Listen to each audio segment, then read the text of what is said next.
And here we go. Hey, it's 9:30. It's time for El Nubrino restreaming some Blood Bowl for you. Tonight we have a restream of a MAML game, unofficial, used with sort of permission from the MAML. I am part of the Mid-Atlantic Mauling League. That's what MAML stands for. We've been around. They've been around for 3 years now. And it's a bunch of really good guys playing Blood Bowl. So, I am El Nubrino. I have coached Lizardmen and Skaven, and this year I'm doing Dark Elves. But tonight, we've got a game between Lizardmen and Necro. So let's jump into the team rosters. First up, we've got Necro. And they are... let me get that up here so I can see it. So our Necro, we've got... they're a fresh team. Our league, or MAML, has just started. They've got 2 flesh golems, 2 whites, a werewolf, a ghoul, and 5 zombies. It's a pretty standard Necro lineup. Strength 4 on those flesh golems, along with stand firm, thick skull. They're going to be standing on the line. They're not going to be. They're going to be hard to take off the pitch. The whites, they're the blitzers. They've got block. They also double as a pretty secure line, or marking cages, or crushing cages. They can carry the ball. They've got AG3, which is just as good as the werewolf or the ghoul. Brings us to the werewolf. In my opinion, the werewolf is the star of the Necro team, with movement of 8 and strength of 3, AG3, AV8, and claws. They're fantastic. They're good for hitting people off the field, surf people with frenzy. They're good for armor breaks. They're good for carrying the ball because they're fast. You do want to kind of keep them protected because they'll be a target. The ghoul's probably the one you're supposed to carry the ball with. Movement 7 is still really fast. Dodge helps an awful lot for durability. Get a couple levels on him, give him block. He'll be fantastic. Notice, though, the ghoul does not have regeneration like every other player on the Necro team does. Regeneration is kind of like a free apothecary. It's one of the better features of the Necro or undead teams. But the ghoul doesn't have it. So he'll be a target too, I'm sure. Then, 5 zombies. They're just the basic linemen. They're cheap. They're not particularly great. Strength 3 and AV8's not bad. So we'll probably see those on the line. The Necromancer that's listed over there, that's what makes all the regeneration work. You get that free with a Necro team. It looks like the Highlander has picked up 3 rerolls. That's pretty good. Rerolls up to the individual person. How many you think you need, how far you're going to push your luck. Opposing him tonight, we've got War Horseman. Let's get that up here. Why was that not so? There we go. There's War Horseman's Damaged Dragons. They are a Lizardman team. I love Lizardmen. I played Lizardmen in the last season of the MAML, and it was a lot of fun. I came in, I think, 2nd place overall in the Blood Bowl for that. So he's got his 11-man roster. Because I was catching this game as a replay, I had to kind of edit the roster a little bit, but this matches what his original roster was. He's got 1 Kroxigor, 6 Sauruses, and 4 Skinks.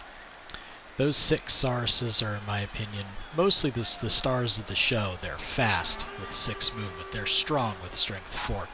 Agility 1, yeah, that's not great. AV9, they're hard to get off the pitch. They're just so fast. It gives you a lot more options than, say, like a Black Orc, which is similar, another strength 4 player, or the Flesh Golem, which is strength 4. But the Sauruses are so much faster. They're great. I feel like he should, to coach this well, I think he should kind of spread them out along the line. With strength 4 up there, the Necro player is going to have to deal with, or you leave a couple of assists to, at least probably one assist to get a 2-die hit with the Flesh Golem. He'd have to get 2 assists to get one with a Strength 3 player. So those lizardmen can hold their own. They don't have to group up.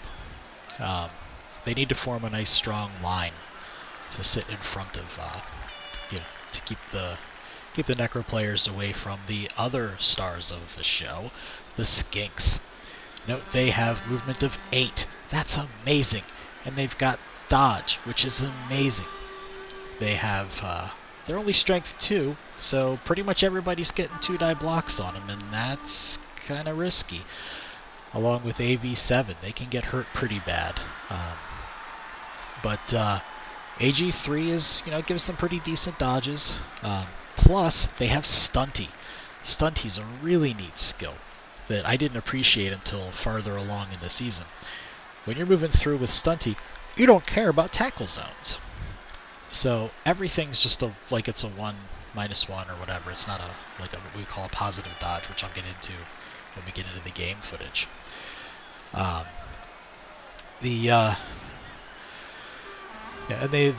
Skinks are going to be the ball carrier. I mean, with AG3, they're the only ones who are realistically picking the ball up.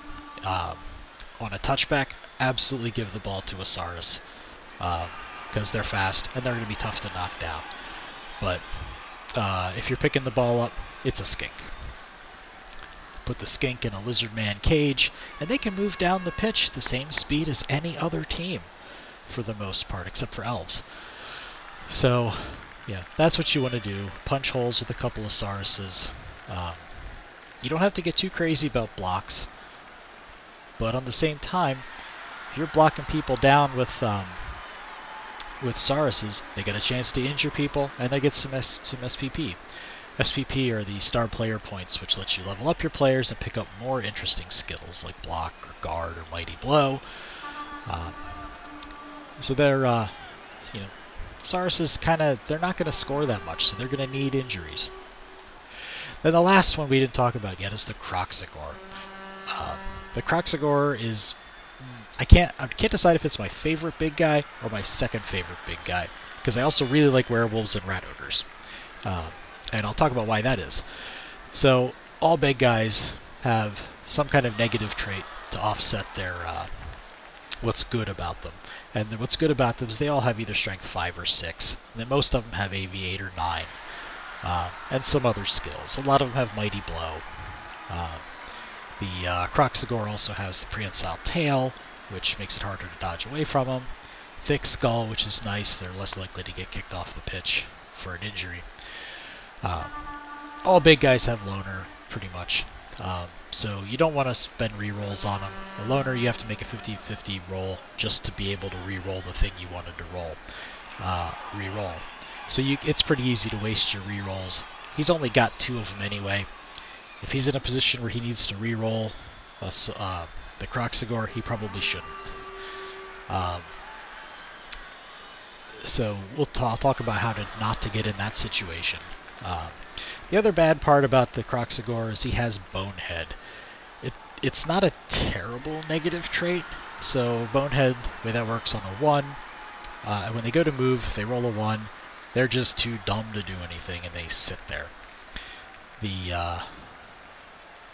That's not great, and they don't get their tackle zones or anything until the next time they move, which would be on the next turn. So if your Kroxigor's got good tackle zones and you don't have to hit with them, I wouldn't. Also, if you're going to hit with a Kroxigor, since you're not going to re-roll that hit, I'd try and get him a 3-die block if he's going to block at all. I started doing that in my competition when I could afford to, and it worked out much better. Because you roll double skulls on the Kroxigor, he's down, your turn's over, you're not re-rolling that. He doesn't have a ton of re-rolls in the first place. I don't know how they're going to set up. I kind of feel like, I can't really talk about how Necro would set up because I haven't played Necro, but Let's get into the game and see what it looks like as far as how they do their setups. So switch over here to the game client, where I've got the game loaded up here. And let's get some... Why is that not? There we go. I guess I can't get the little tags to show you who has what skills. That's fine, whatever. So here we've got the Sauruses or Lizardmen on one side. We got your Crocs here. We've got your Sauruses, these little bitty skinks. Then Highlander has 5 zombies, 2 whites, a werewolf, and some flesh golems. We don't get to see any inducements. There shouldn't have been any anyway, because these teams should both be 1000 AV coming into this match. Let's start the game and see how they set up. Oh, here we go. We've got names. We've got skills. Okay. So let's see how... Oh, alright, we got the coin flip to find out who's on offense, who's on defense.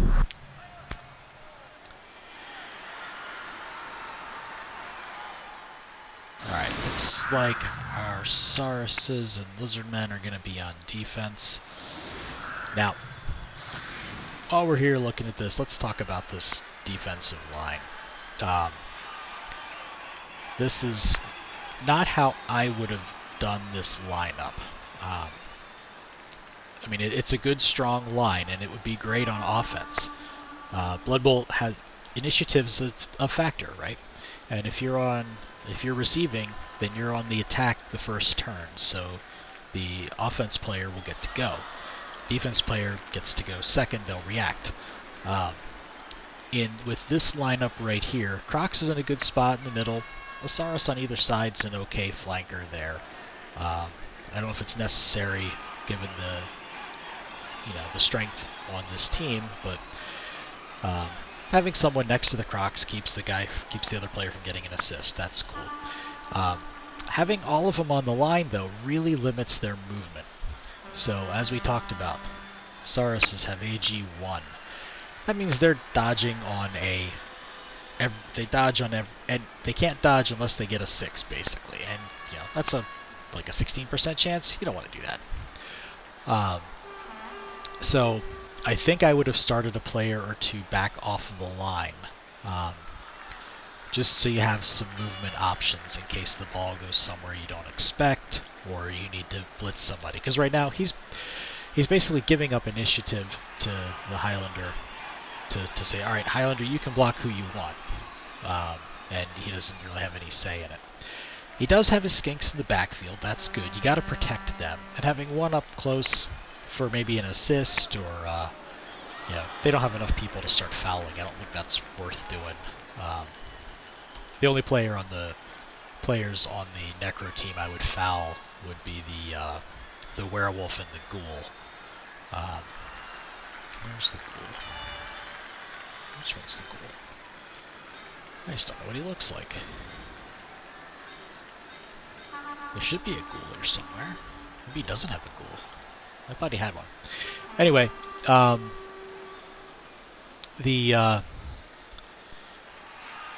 keeping the skinks in the backfield's good.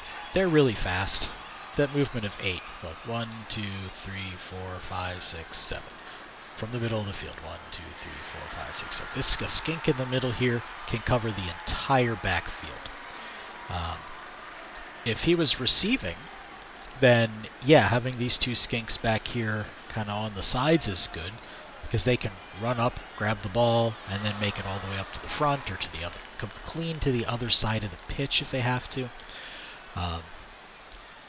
But I might not have put them quite so far back. But we'll see what happens. Like I said, with Necro, I don't really know Necro enough to know how to set up. Let's switch our views here so we're following the offense. And get back to how the Highlander wants to set up his guys. So it looks like he's going for a pretty tough line too. So let's look at this for a second. I'm pretty sure he's going to have a tough time getting good blocks. We'll take a look. So, there are kickoff events in Blood Bowl, and some of them are a blitz. This is normally a fantastic one for the defense. You can get in there and get the ball before your opponent has a chance to get it. It's great. And look at that, because that's pretty close to the line too. So you can see the problem though, right? Because all these Sauruses are in contact with another player. They're in tackle zones. A player exerts the 8 squares around them as a tackle zone. So like this white controls all these other areas here. This Saurus can't do anything on the blitz. It probably would have been pretty nice to be able to bring a strength 4 Saurus in here, knock this white on his butt, just for kicks. You know, it's a free hit you're not going to get otherwise. But he can't. And he's not blitzing anybody with a skink. At least I hope he's not. So let's see what happens. Running him over to the wide zones. I guess that's good. And bringing him way up to the front. We'll see where he goes with this. Again, I'm not sure I would have brought them all up to the front because it puts them in danger. And he can still get all the way to the backfield, but it'll be a little tougher. So what do we get? We got a 2-die block from the Flesh Golem. We got an assist from the white. Another one over here, an assist from the white. He lucked out there on didn't get knocked down. Sauruses don't start with block or any other skills. I mean, the Flesh Golem doesn't have it either, but the tough part about the beginning of a Saurus season is you don't have block like all the other teams seem to have. At least 1 or 2 blitzers or something. You have nobody with block. So you have to kind of make sure that you're not taking 2-die blocks if you can help it, because you need to leverage your strength advantage. Pick up with the werewolf. That was pretty good. I would have done that too because the werewolf is fast. It's fast as skink. So we got a blitz over here on a skink with this white. So yeah, this is why you got to keep those skinks in the backfield, because a coach that's concerned about you holding the ball is going to want to kill your ball carriers, and if you lose those 4 skinks, you're done. You're not picking the ball up. So let's see what happens to this poor skink. The most saving grace, they have dodge, so they're only going down on 1 or 2 dice. Ooh. So he had to burn a reroll already. And it paid off with an injury. Wow. At least it's no long-term effect. That's good, but that player's out of the game, which is bad. So at least he got something for his reroll. And you see now he's into the 1-die blocks because that Saurus was strength 4, right? And the Croxagore here, his tackle zones nullify any assist from that guy. So I guess he was getting an assist from this dude, but that only puts him at 3, plus 1 for the assist is 4. Against a 4, it's still only a 1-die block. And there you go. Rolling dice is fun. Blocking is fun, but it's also really risky. A lot of times you want to make your opponent roll dice. And I have trouble with this a lot because it's so much fun to roll dice and hit things. And, it's Blood Bowl it's just what it's called. Here we see the lack of block. That's a risk. Had he burned a reroll already? Or did he let that go? Okay. Wise decision to let that go, I think. Because he really wants to probably save those rerolls for something a little more impactful. Maybe if he gets the ball or has a chance to pick the ball up. Flesh Golems are really neat. You get them in a place, they exert their tackle zones, and with stand firm, you can hit them all day, they ain't going anywhere. They just stay put. Even if you knock them down, they're occupying the space they dropped in. So, they're really good for getting in the way. Man, they've really got it in for that Saurus.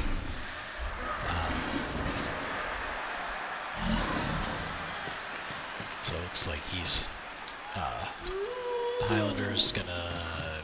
Okay, he's not doing a traditional cage. A lot of times you'd see a cage, you know, in the 5 spots around the ball, 4 spots on the corners of the ball carrier. But in this case, that Saurus can't get there. That Saurus can't get there. That Saurus can't really get there. None of them can get here through that screen easily, so yeah, not having a cage is probably okay here. Not to mention that if you wanted to have a cage, you'd have to give up a bunch of ground. So that's probably an okay play. So let's see. We got a 2-dive blitz over there on the corner. I'm not sure why you'd hit that. Why is he hitting the white?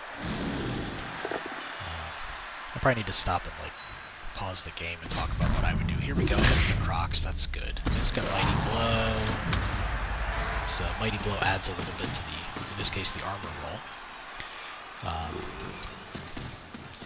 Stun's about the weakest injury you can get. That is super dangerous, very brazen, very dangerous. I think he could have just dodged those skinks safely if this was what he was planning to do. He could have dodged the skinks in and maybe taken a blitz or something over here if he was intent on going for the ball this early. I think I would have preferred to get a Saurus in there for the blitz. Maybe if he had hit this guy instead of that guy with the Crocs, free up this Saurus, hit this guy with this Saurus, and push him out of the way. Now he'd still have dodges. That wasn't going to work. I don't know. We'll see.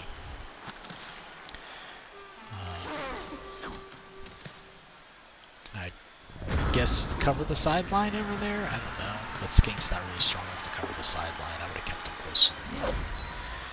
Lucked out with the dodge there. That's pretty good. Oh, dodging the werewolf is okay.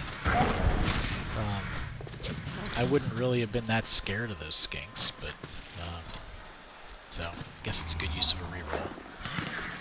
Wait, what? A handoff? Okay. Can we rewind that a little bit? Let's see. Oh shoot, that went back too far. Well, I guess we get to watch a little more. So yeah, call it instant.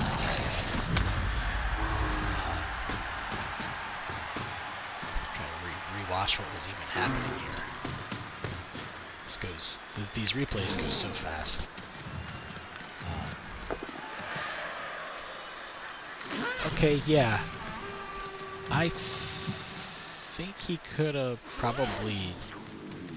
Could he have dodged that through there? I don't know. I'm not going back to look again. Alright. So here was the blitz with the ghoul.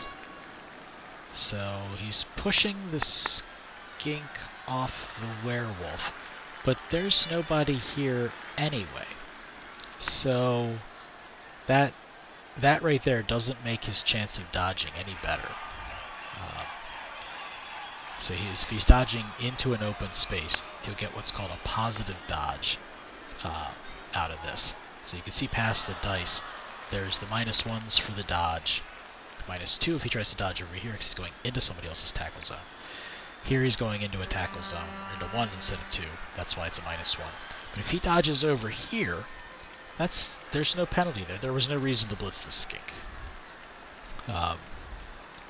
He could have used that blitz probably somewhere else. Unless he was just trying to hit a skink and hurt it, which is a good enough goal. Yeah, and then the push. I think I would have probably pushed him, hit from here this way, push the skink that way, to get him a little farther out of position. But again, doesn't really matter. And then yeah, we saw the failed dodge. He already won, it looks like, and then he re-rolls. And here's the part I'm confused about. Let's see what he's doing with this handoff to the white. Is he gonna dodge the white through? I don't know. I mean, he's got a whole bunch of turns to score. He doesn't need to rush it. I'd keep the ball in the werewolf's hands, trying to get him block. But we'll see what his plan is. I definitely wouldn't have left the ball carrier there. And he fails to pick the ball up, or fails to catch the ball.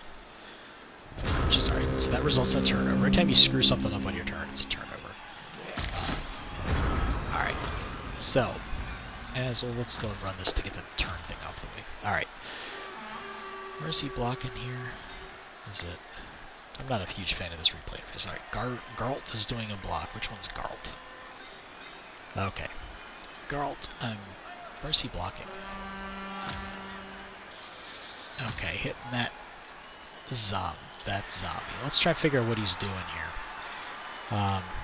Alright, if we knock the zombie down and we follow up, that gives us a 4 against 5 on the flesh golem, so you could knock him down. Alright, that's pretty good. And then hit this way to hit one of these two, probably the werewolf because it's a block. That'd be a 4 die. And then he doesn't have another Saracen range to blitz. A blitz on the white after all that would be really cool.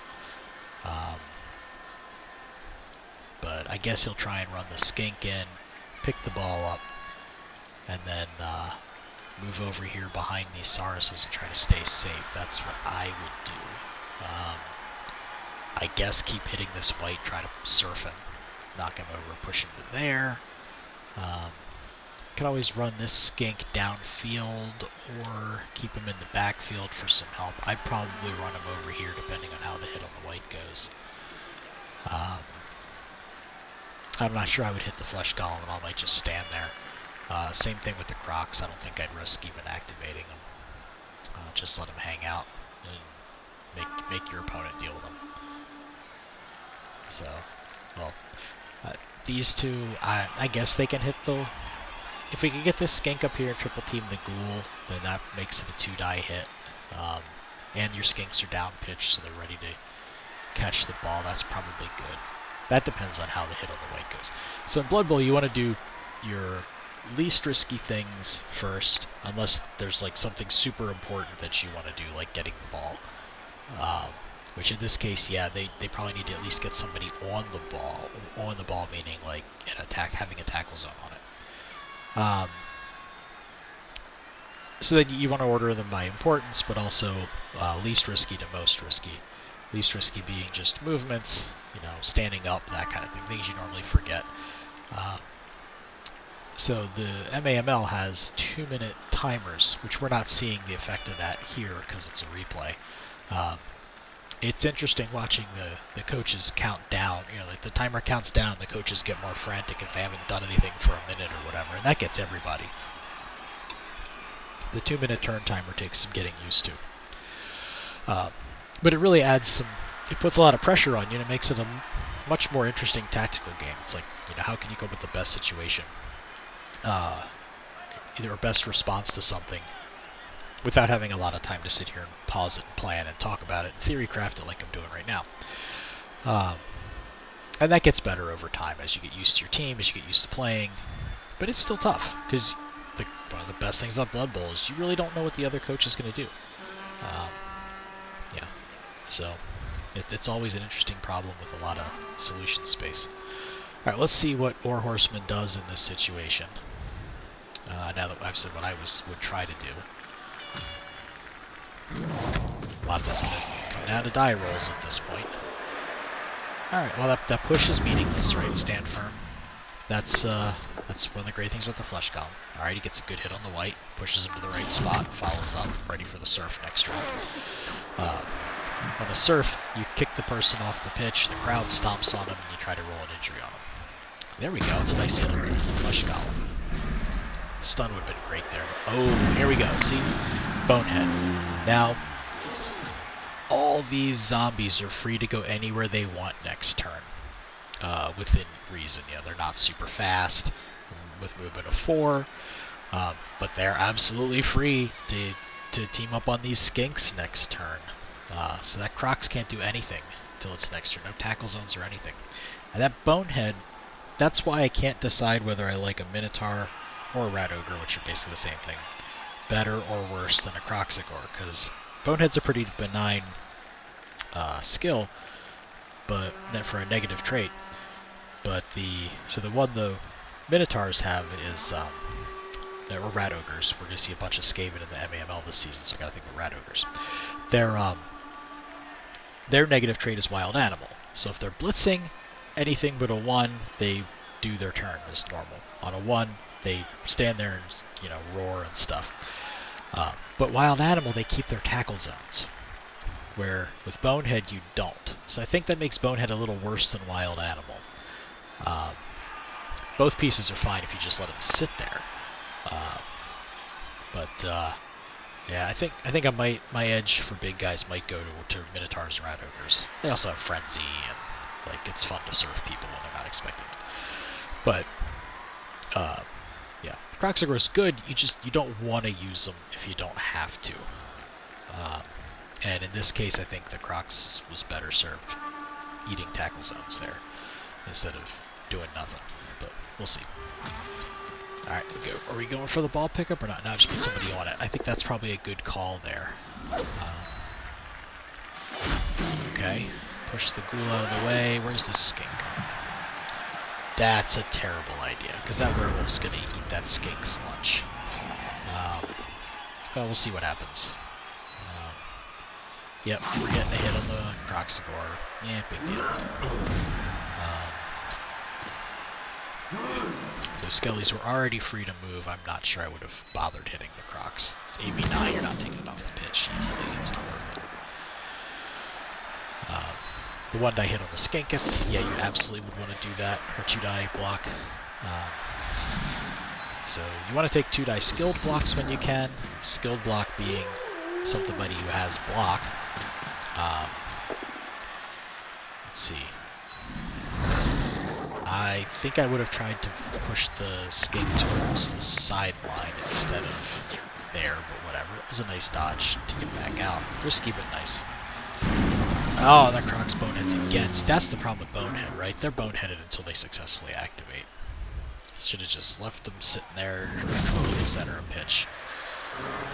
That's a good move, though.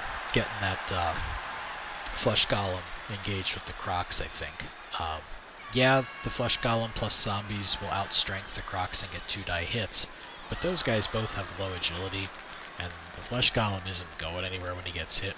You're tying up the Flesh Golem plus any zombies you throw at that get thrown at the Crocs, assuming the Crocs wasn't boneheaded. That's probably the best thing the Crocs is doing this game. Why can't I click on the Crocs? Yeah, whatever. Okay. Back to the action here. So we got the Sauruses off the ball. We got the skink over there. The werewolf, I don't think, is picking it up, is he? Oh, right, it's the Saurus turn. Bunch of 2-die blocks. He'll take all those, I'm sure. And that's probably a good move. Blitz that werewolf. Yeah. Nice. It's good to see werewolves get blocked. With AB8, they're a little easier to injure. Good pickup with the skink. Oh, and no dodge. She should re-roll that, I think.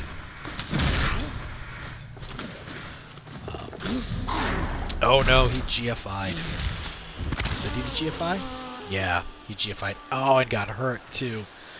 At least it's only a miss next game. But, so we didn't talk about go for it yet. Go for it. So that skink was down here, and he moved and tried to go 1 extra space. You can see it down here in the bottom of the screen. So to try to go for it is to go up to 2 extra spaces. You got to roll not a 1, basically a 2+. And he made the first one, and that was good.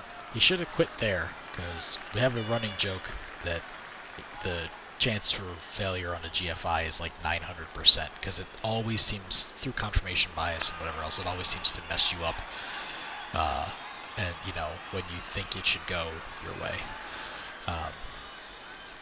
Now, that ghoul or white would have been in range. 1, 2, 3, 4, 5, 6. He would have been in range to hit that skink, but he also would have had to get away from that Saurus. And I think making him roll the dodge first is probably worth it. The skeleton wasn't going to do anything meaningful. The ghoul could probably dodge over there and hit. The skink was probably going to get hit.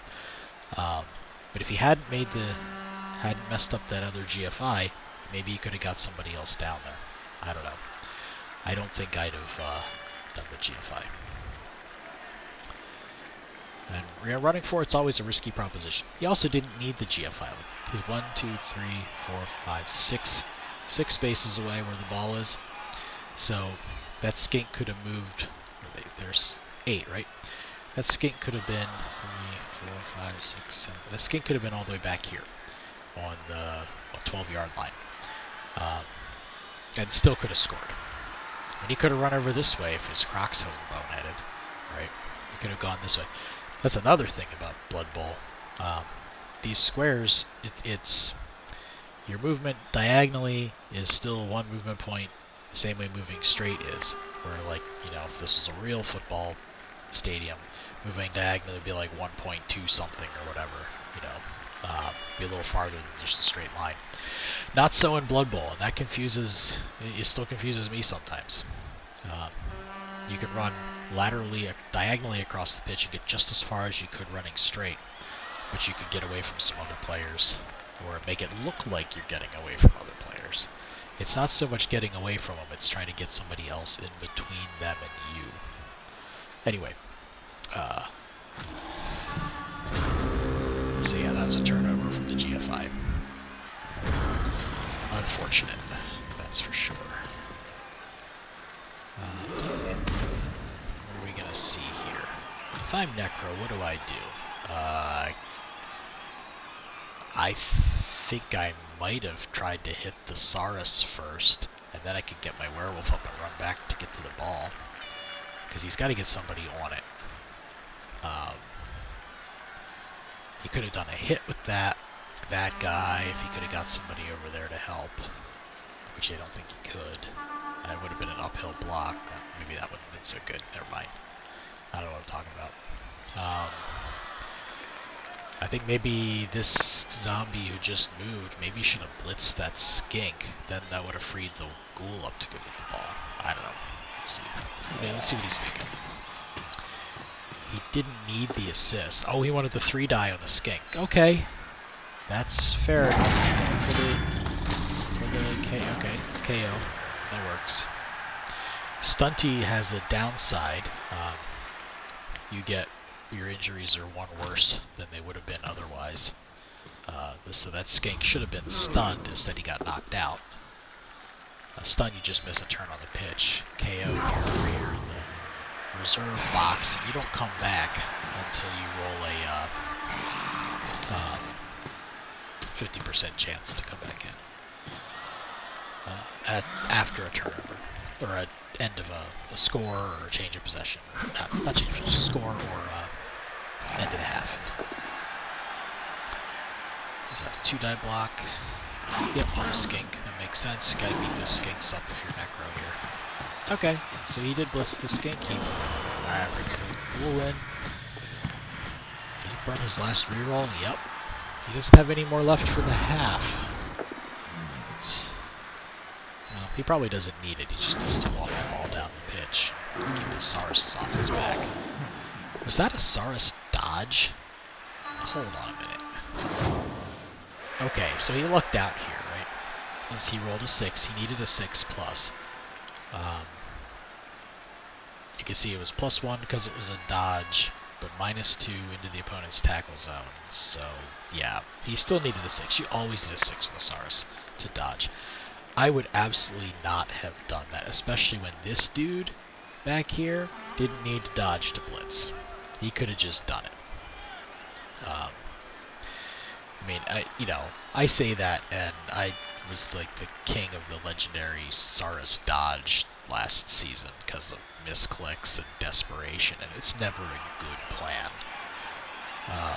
Oh yeah, I see Clypheus is in the chat. He's talking about the Saurus dodge. Yep. So, yeah, good to see you, Clypheus. Thanks for dropping by. So, let's see. Oh, the Croxagore woke up. That's good. Keep that fleshed golem immobilized, and probably that zombie. So Clypheus is one of the other coaches in the MAML. I don't get to play him this season. I'm sad about it. I think I would have stayed over there just in case he gets that ghoul up for white, but you know, I wouldn't want to pass up the chance for the surf. And let's see, you fail a dodge. So the dodge skill. Oh man, another injury. That's brutal. That's what, 2 skinks out. Yeah, we've got 2 skinks out and a SARS. That's just bad. Okay, well, I'm sure we'll meet in the playoffs, Clypheus. He was saying he's bummed we're in separate leagues too, but maybe in the Spike tournament we'll get to play. Yeah, because we'll do. MAML does 3 tournaments, or 3 competitions a season, and then the 4th one is the Blood Bowl, which is invitation for the leader, the 1st and 2nd place from the other competitions. I think I've got the Discord and the Twitch thing for the official MAML channel scrolling across the bottom of the screen. It's unfortunately too late to jump in to the MAML for this season, but if you happen to watch this and want to play next season, you absolutely should, because it's really fun and all the coaches are awesome. Different levels of ability, obviously, but you know, they're all great sports, really fun people to play against. So, alright, let's get back to the action. They're beating up on these SARS. Was that a 1-die block? Yep. 1-die blocks are risky, because you basically roll and you get what you get. A 1-die skill block is only like a 1 in 6 chance of failing, so that's not too bad. But let's see, a KO on the zombie, yeah. A little bit of luck for War Horseman here, but yeah, I would have totally left that white pinned on the sideline and hoped for the surf. But would have saved him that effort there. So we got the ghoul over here, sort of cage. That's really risky too, because he's got, what, 1 skink left, and now that skink's getting hit. Man, I would have hid that skink in the backfield. Yeah.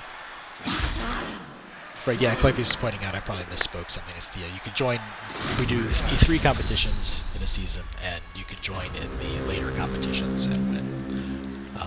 If you want. We've had people join 3rd season, or 3rd competition, fresh team, and still make it to the top of their division. It's, it's a lot of luck management, and the game definitely rewards skill and repeated play. The more you play, the better you're going to coach. Yeah, that skink is pretty lucky. It's not dead.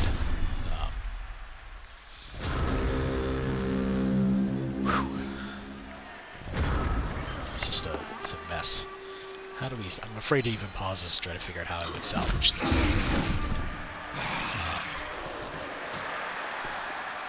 Let's see.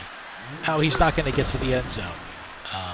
That ghoul is not... Nobody's in scoring range, I don't think. I don't think the werewolf is either. I guess I could back it up to turn 7 and see what he could have done to try to score. So we'll let the rest of this half play out and see who gets injured. Man. It's really worrisome watching that skink get pushed around, because they're AP7, they're easy to hurt.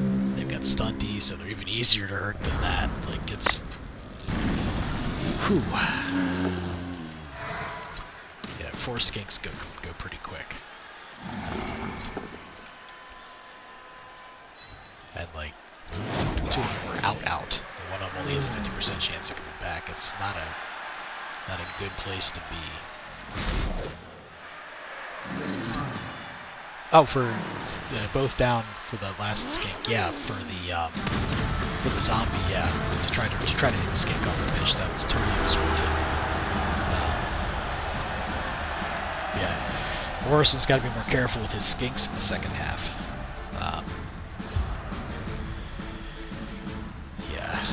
That one didn't come back. He's got 1 skink to hold the ball.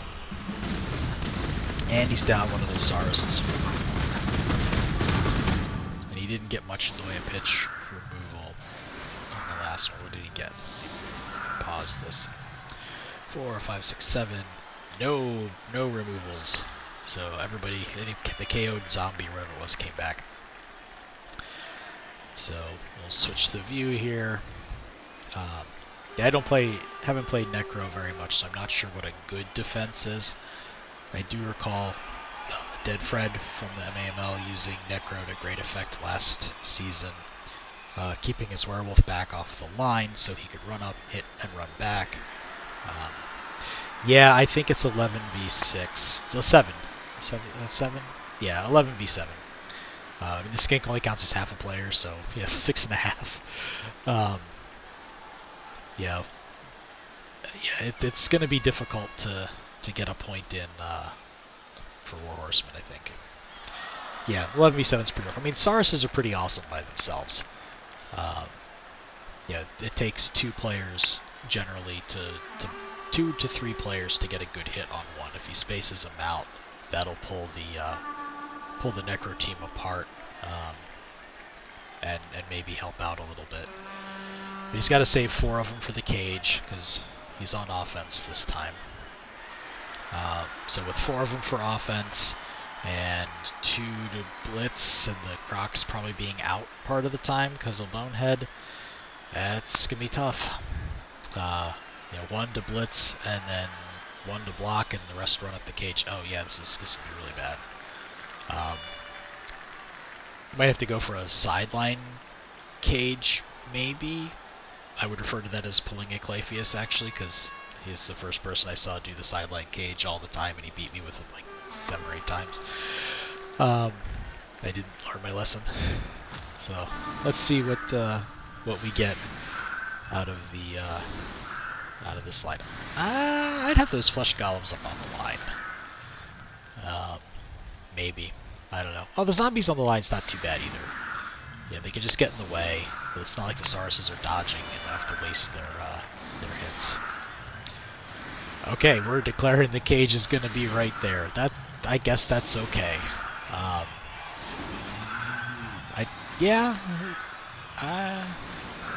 wouldn't bother moving them back. Just leave them up there. I don't know. Yeah. Oh, that's true. I did do the 3-die uphill block. Okay, the extra bribe. Maybe we'll see some fouls.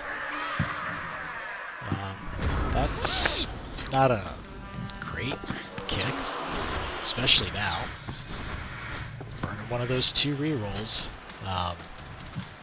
He's got to think about who can get to him. Nobody can, so that skink is pretty safe right now.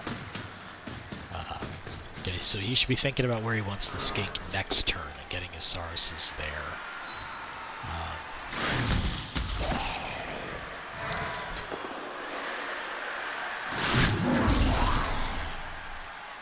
Let's see. Yeah, they're both down as a turnover. That's not a good trade. But at least the ball carrier is safe for 1 more turn. Yeah, put a mark on. Oh, maybe not put a mark on that Saurus. All right. Might have been worth it just to slow him down. Yeah, the lack of block is really tough. Yeah, there's not a lot of block on Necro either. It's he's got the 2 whites. That's it. So he's looking at a lot of both downs. A struggle for both teams here. I probably would have been blitzing with the white instead of the flesh golem if I could. I'm trying to be a lot less bash happy than I usually am in a league this season. I'm playing Dark Elves this season, so it's a little different.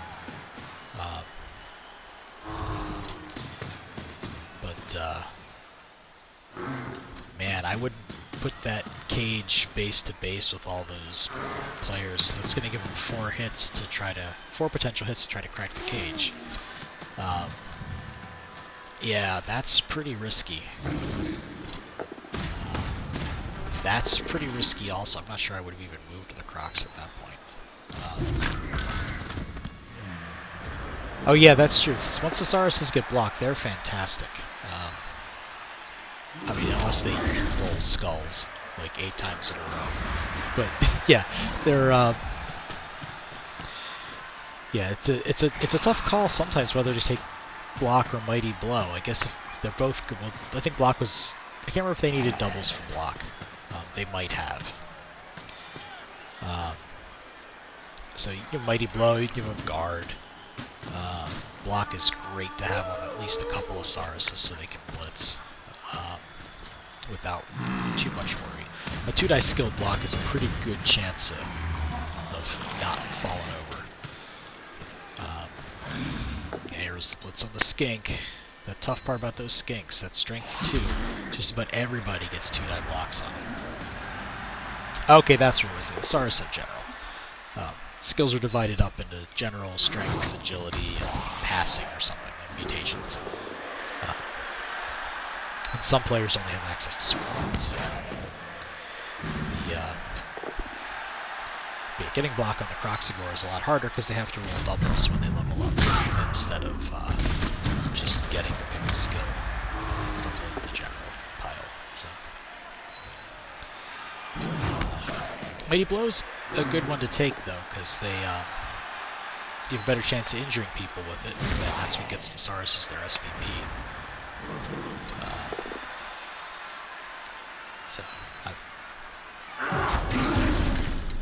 Oh, Mighty Blow and Claw on a Minotaur. Yeah, I remember that.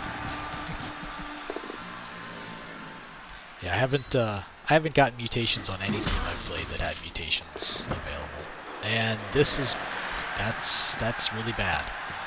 Picking the ball up at the white, because he's got block, he's gonna be harder to knock down.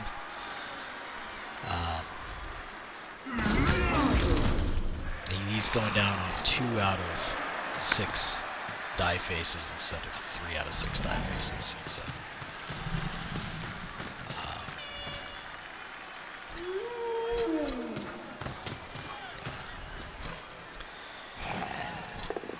and the Sauruses won't be able to dodge out or anything, so tie them up if you can. And, pause this to take a look at what's going on here. So if I was War Horseman right now, what would I do? I would absolutely hit the ball carrier. Let's see if I can figure this out. He's got... Right now he's got...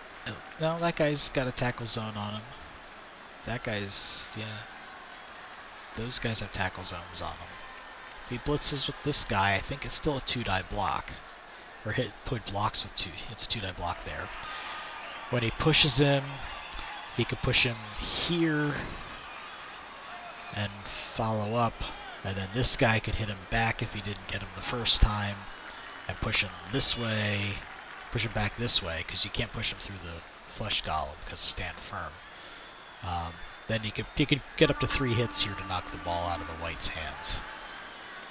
Well, the Saurus is strength 4, the white's strength 3, and because all the other Sauruses are there, I think they're denying the assists, because nobody's got guard or anything. Let's see what it looks like when he goes to hit.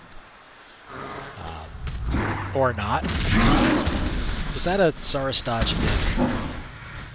And that was totally not worth the reroll, because you're trying to get, a 6, like... Yeah. When do we get to find out if they were 1-die blocks? Because I don't think I can do that in the replay client. Yeah, I'm pretty sure it was 2-die blocks because of the strength difference.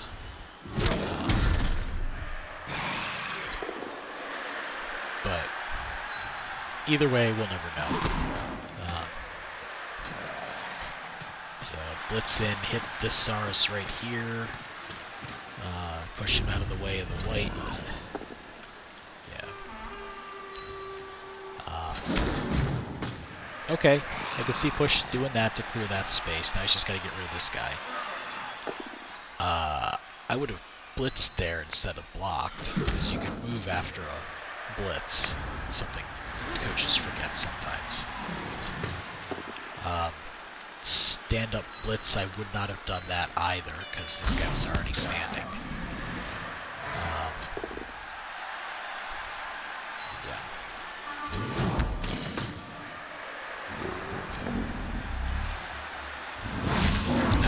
Both down. It's kind of dice. It's like watching something from last season's Chaos Cup. Yeah, way too many skulls. You just can't deal with them. They're the biggest problem for the lizard men because you can't afford the rerolls. And you don't have the skills to make your blocks safer.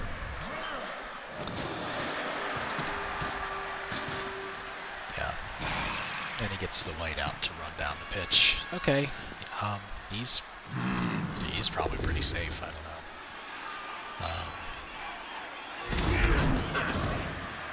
If Saurus have enough speed, they could catch him up. He might not be able to stall. Except if the Highlander is smart, he'll tie up all the Sauruses so they will have to dodge out.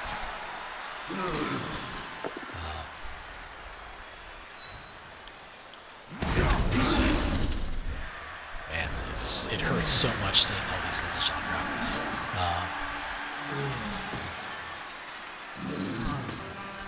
I have a soft spot for lizards because I played them last competition. And here we see the uphill skink blitz, and yeah, the unskilled wasn't what you wanted there. That right there, if the skink had blocked, that would have been an okay play, because it would have at least been standing up.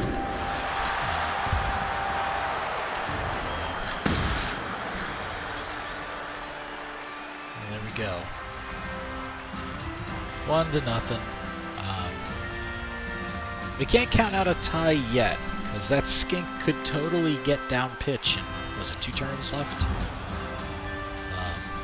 3 turns left, something like that. Oh, we got another skink back. That's good. Really pulling for lizard men in this one. Just out of fondness for same team kind of thing.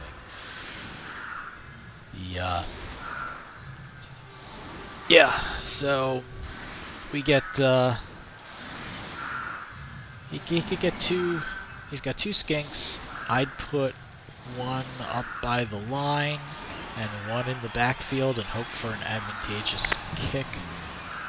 Let's see, that skink can go 16 over 2 turns, so count back 1, 2, 3, 4, 5, 6, 7, 8. He's got to get down to at least the 8 or 10 yard line the first turn. So then 5, 6, 7, 8. This skink can't start any farther back than where he is, and I'd probably put him a little closer so you don't have to GFI. Oh hey, Ava Unit 02 showed up. Awesome. So yeah, this has been a pretty brutal game. Lots of injuries. We've got what, three lizard players out. Oh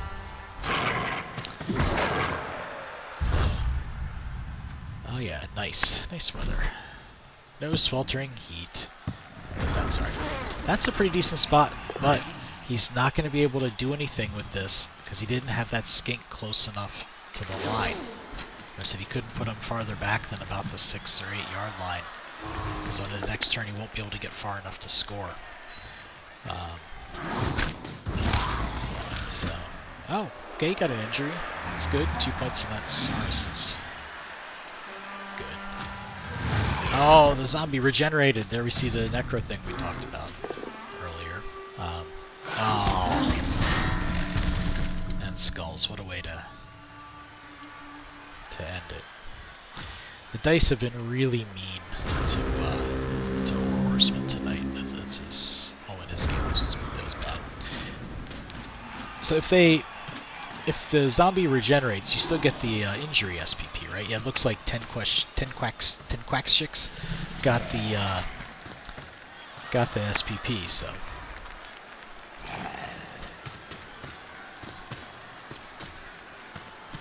I'm sorry if I didn't see. Did I miss a joke there, Clypheus? So yeah, I'll tell people's jokes. The more dad joke it is, the better.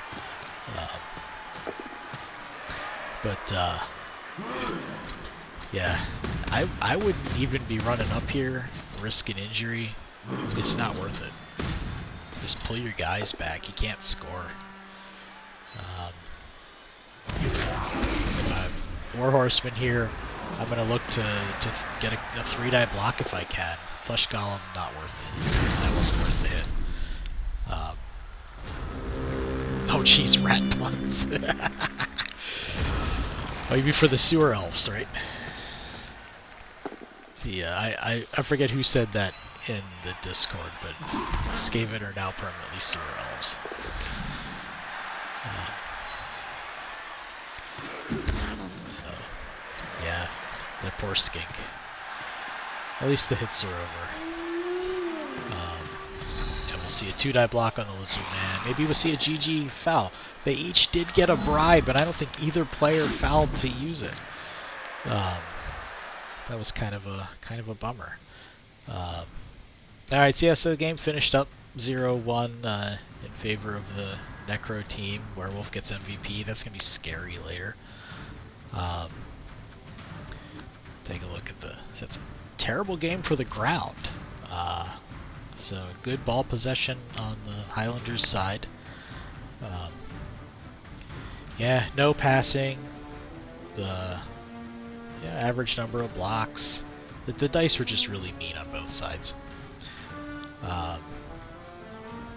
So, yeah, speaking of dice, let's see how mean the dice were. Well, these D6s weren't too bad.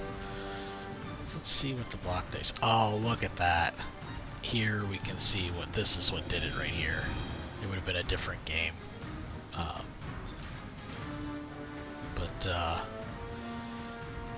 would have been a very different game if these dice had worked out differently for War Horsemen and the Damaged Dragons.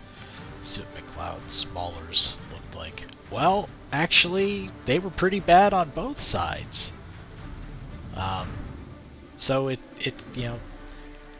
like the AV units always say when he comments on the MAML games, like Blood Bowl's a game of luck mitigation, and you don't want to roll dice. Because right here, it doesn't work out well. You want to make your opponent roll the dice if you can. And that's a lesson I'm still trying to learn. But it's because it's so much fun to hit people. D6s weren't terrible there. So take a look at SPP. 7 for Damaged Dragons, 5 for the MVP, 2 for an injury. We had an injury over here, and 5 for the Werewolf, and 3 for the White. So thanks to you guys for coming out and watching my stream. This is pretty cool. Hopefully it wasn't too terrible to listen to. Yeah, it's fun. I love the MAML, and I'm really excited for this season. Go to Ava Unit 02's Twitch channel, so you can catch more Mammal games this season. If you want to play with us, join the Discord, and you can hop in on the next competition, which probably start in 8 or 10 or 12 weeks or something. I don't know, something like that. Thanks for watching. Play Blood Bowl. It's awesome. Hopefully I'll do another one of these if it wasn't too bad. See you later. Thanks for watching.